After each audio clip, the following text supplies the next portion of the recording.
دیگه از مهربونی هات، از این حس تو دل سردم، اگرچه پیشمی اما تو رو یک عمر گم کردم.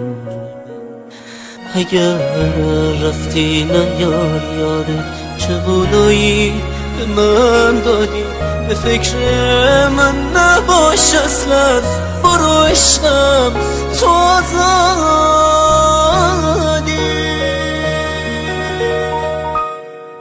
همیشه مدرقت بودن همین چشمای مطلوبم، برو هر جا بدون من تو خوش باشی منم خوبم. فقط میری یه کاری کن که انگار از خدامونه، یه کاری کن بگن مردم که تقصیر دوتامونه. اگر گفتن فلانی کو جوابه مردمو داری بگو، رفتم سفر اصلا بازم اونو به رو داری، ولی ای کاش میفهمیدی چقدر حال بدی دارم. دوباره من نمیدونم باهات چه نسبتی دارم.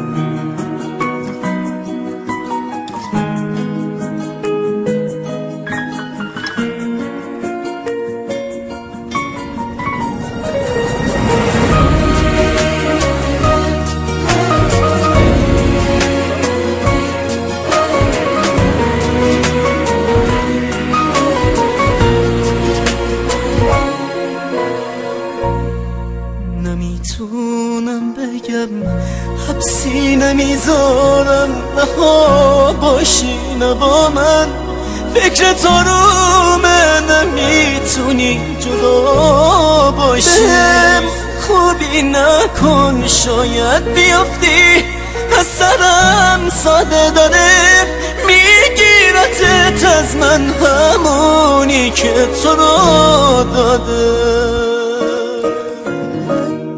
چقدر باید بمونم تا بشه عشقت فراموشم، لباسم بوی تو میده دیگه حیفه نمیپوشم، واسم عادت شده حتما که عطرت رو تنم باشه، یا حتی من هر دعوا گناهت گردنم باشه.